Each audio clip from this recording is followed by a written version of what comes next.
Everyone welcome to my channel. তো তোমরা সবাই কেমন আছো? আশা করি ভালো আছো। আর আমিও খুব ভালো আছি। তো আজকে 3 বোন মিলে প্রোগ্রাম করে বেরিয়ে পড়লাম ঘুরতে। তো হচ্ছে দেখতে থাকো ভিডিওটি, আশা করি ভিডিওটি ভালো লাগবে। আর এখন বাজে বেলা 12টা, আর আমরা স্নান খাওয়া দাওয়া সেরে বেরিয়ে পড়েছি হচ্ছে গিয়ে ঘুরতে যাওয়ার উদ্দেশ্যে। তো দেখো এখানে আমরা চলে এসেছি হুলুর ঘাটে, আর এখান থেকে চলে যাব নৌকা ধরে মায়াপুর। আজকে মায়াপুর যাওয়ার যেহেতু কোনো প্রোগ্রাম নেই, তো দেখতে পাবা আমরা কোথায় যাচ্ছি। তো চলো দেখতে থাকো। ওরা প্রথম নৌকাটা মিস করে দিয়েছিলাম, তো দ্বিতীয় নৌকাতেই আসলাম। তো তোমাদের সঙ্গে কথা বলতে বলতে চলে আসলাম মায়াপুর ঘাটে। আর এখান থেকে টোটো ধরে চলে যাব আমরা প্রথমে উড়িষ্যা মন্দিরে। আর এখান থেকে উড়িষ্যা মন্দির যাওয়ার জন্য এই দাদাভাই নিয়ে নিল পুরো 100 টাকা। তো আমরা দেখো এখানে দুই ধারে অনেক দোকানপাট রয়েছে, আর আমরা ইস্কন মন্দিরটা পার হয়ে চলে এসেছি উড়িষ্যা মন্দিরে। তো চলো দেখিয়ে দিই তোমাদের ভেতরটা। আর এখানে দেখো একটা বড় সিংহ, খুব সুন্দর। আর ভেতরটা এই রকম কিছুটা। বন্ধুরা, তোমাদের ভেতরটা পুরো দেখানো সম্ভব হয়নি, কারণ যেই দাদাভাইকে বলা হয়েছিল যে বল্লাল সেনের ঢিপি দেখাতে নিয়ে যেতে, সেই দাদাভাইটা চলে এসেছিল। তাই আমরা যেইটা দেখার জন্য ওই মায়াপুরে এসেছিলাম সেই উদ্দেশ্যে আবার বেরিয়ে পড়লাম। তো আমরা দেখো চলে এসেছি সেই বল্লাল সেনের ঢিপি দেখতে। তো ফাইনালি আমরা সেখানে চলে এসেছি। তো চলো তোমাদেরও পুরোটা ঘুরিয়ে দেখিয়ে দিই। আর এখান দিয়ে হচ্ছে প্রথমে একটা লোহার গেট, তারপরে এরকম সিঁড়ি দিয়ে চলে আসলাম পুরো আমরা ওপরের দিকে। বন্ধুরা, ওপর থেকে বল্লাল সেনের ঢিপি দেখতে কিছুটা এই রকম। আর এইখানে একটা যে গরুর মুখের মতো একটা কিছু করা আছে। তো দেখো পুরো হচ্ছে গিয়ে সেন বংশ, বল্লাল সেন যেখানে বাস করতেন বা থাকতেন হয়তো, সেই জায়গাটা। তো ওপর থেকে কিছুটা এরকম দেখতে, চারিদিকে হচ্ছে ধ্বংসের স্তূপ। আর এইটা হচ্ছে খনন করে কিছুটা বের করা হয়েছে, যা যেটুখানি জানতে পেরেছি। তো চলো সামনের দিকটা যাওয়া যাক। আমি এই জায়গাটায় এসেছিলাম অনেক ছোট থাকতে। যখন আমরা পড়াশোনা করতাম, তো তখন আসা হয়েছিল। তারপরে আর এত বছর আর আসা হয়নি। আর যেহেতু এখন আমার বড়দিদির ছেলে একটুখানি হচ্ছে বড় হয়েছে, তার দেখার প্রচণ্ড শখ। তো তার জন্যই আরও এই জায়গাটায় আসা। তো আমরা দেখো সিঁড়ি দিয়ে আবারও নিচে আসলাম, যে সে ওপর থেকে যেটা দেখা হয়েছিল সেই নিচের দিকে চলে এসেছি। তো চলো এবার নিচের দিক থেকেও তোমাদের দেখিয়ে দিই কিছুটা এইরকম পুরো দেয়াল গাঁথা। তো হচ্ছে গিয়ে আমরা পুরো চলে আসলাম ফাইনালি একদম নিচের দিকে। তো নিচ থেকে কিছুটা এই রকম লাল কেল্লার মতনই দেখতে লাগছে আমার। তো দেখো অনেকটা ওরকম টাইপের। তো বন্ধুরা, এখানে অনেকেই বাইরে থেকে আসে, তো দেখতে দেখো পুরোটা এরকম দেখতে লাগছে। আর এইখানে সামনে একটা নদী বা দিঘি আছে, যেখানে হচ্ছে গিয়ে বল্লাল সেন স্নান করতো বলে বলা হয়। তো সেই দিঘিটা। তো এইবার আমরা আবারও চলে যাব এইখান দিয়ে পুরো ওপরে, যেখান থেকে আমরা শুরু করেছিলাম। তো চলো দেখতে থাকো ভিডিওটি, আর ভিডিওটি কেমন লাগলো অবশ্যই জানিও। তো বন্ধুরা, আমার তো খুব ভালোই লাগলো, অনেক বছর পরেই আবার আসা হলো এই দিদির ছেলের জন্য। তো হচ্ছে গিয়ে দেখো আর একবার দেখিয়ে দিই তোমাদের ওপর থেকে।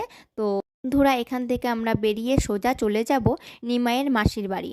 যদিও বা আমি নিমাইয়ের মাসির বাড়ি এই প্রথমবারই যাচ্ছি। তো তোমাদের সঙ্গে কথা বলতে বলতে চলে আসলাম ফাইনালি নিমাইয়ের মাসির বাড়ি। তো চলো ভেতর দিকে যাওয়া যাক। তো মুখে এই কাকুর কাছে শশা পাওয়া যাচ্ছিল, আর দিদিভাই সেখান থেকে নিয়ে নিল দিদি তার ছেলের জন্য কিছু শশা। তো হচ্ছে গিয়ে আমরাও সেখান থেকে এক টুকরো করে খেয়ে নিলাম, কিন্তু সত্যি বলতে কি শশাটা প্রচণ্ডই তেতো ছিল, একটুও ভালো লাগেনি। বন্ধুরা, তোমাদের সঙ্গে কথা বলতে বলতে চলে আসলাম ভেতরে। আর ভেতরে ঢুকতেই একটা মানে গাছের দিকে চোখ পড়লো। তো চলো সেই গাছটাই তোমাদের একবার দেখিয়ে দিই। তো এটা হচ্ছে তমাল বৃক্ষ। আর বৃক্ষটা দেখো কতটা সুন্দর, পুরো এরিয়াটা জুড়েই বৃক্ষটা রয়েছে। তো তারপরে বৃক্ষটা পুরো তোমাদের দেখিয়ে দিয়ে সামনে চলে যাব গিরি গোবর্ধন পর্বত দেখাতে। তো চলো ওই দিকটা যাওয়া যাক। ওই দিকেই আছে গিরি গোবর্ধন পর্বত। তো দেখো বন্ধুরা, গিরিগোবর্ধন পর্বতের পেছন দিকে রয়েছে একটা পুকুর। তো পুকুর, আর এখানে দেখো এরা সবাই পুজো করছে এই গিরিগোবর্ধন পর্বতকে। তো এটা দেখে তো খুবই ভালো লাগলো, আর এই জায়গাটায় এসে মনটা আমার আরও বেশি খুশি হয়ে গেল। আমরা যেহেতু এসেছি ঠাকুর দর্শন করতে, আর ঠাকুরের কাছে এসে মন শান্ত হবে না এটা তো বলার কোনো কথাই রাখে না, না? আর আমরা হচ্ছে গিয়ে সবসময় মন খারাপ হলে আর কোনো দুঃখ পেলে দুটো জায়গাতেই বেশি শান্তি পাই, সেটা হচ্ছে গিয়ে মার কাছে আর ঠাকুরের হচ্ছে মন্দিরে বা ঠাকুরের কাছে। তাই ঠাকুর মন্দিরে গিয়ে বসলেও একটু মনটা শান্ত হয়ে যায়, যেমন মার কাছে থাকলে হয়। এখানে তোমাদের সঙ্গে কথা বলতে বলতে চলে আসলাম, এটা হচ্ছে একটা ষড়ভুজ শ্রী গৌরাঙ্গ। তো দেখো এটা হচ্ছে গিয়ে একটা নিম বৃক্ষর নিচেই রয়েছে মন্দিরটা।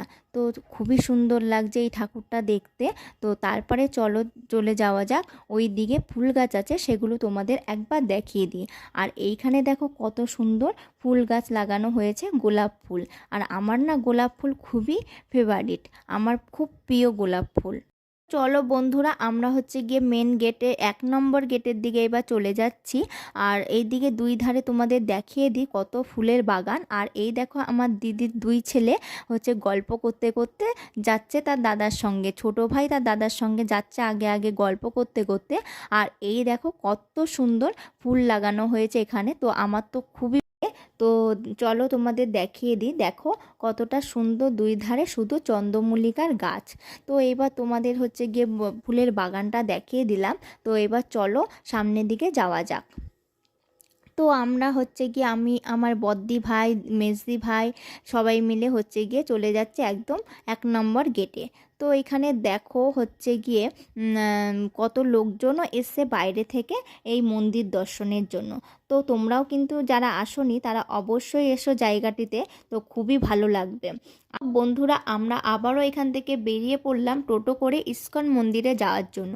যেহেতু মায়াপুর আসলাম আর ইস্কন মন্দির দর্শন করব না তা তো হয় না, তাই আবারও চলে গেলাম ইস্কন মন্দিরে রাধাকৃষ্ণ দর্শনের জন্য। চলে এসেছি মন্দিরে, তো চলো তোমাদের একবার মন্দিরটা আর একবার দেখিয়ে দিই। আর এইবার মন্দিরে আসার পরে এতটা ভিড় আমি এই প্রথম দেখলাম, কোনোবার যতবার এসেছি এত ভিড় আমি দেখিনি। তো চলো প্রথমে তোমাদের গোশালাটা দেখিয়ে দিই। তো এইবার হচ্ছে আমরা চলে এসেছি গোশালায়। আর এখানে দেখো যে গরুগুলো আছে তাদের অনেক নামও আছে, আর প্রচণ্ড সুন্দর দেখতে।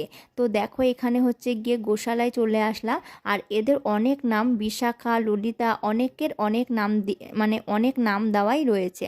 আর এখানে হচ্ছে আমার দিদিভাই কী করছিল, এই গরুগুলোর মাথায় হাত বুলাচ্ছিল, আর যা নাড়া দিচ্ছিল তাতে দিদিভাই কিন্তু খুবই ভয় পেয়ে গেছে।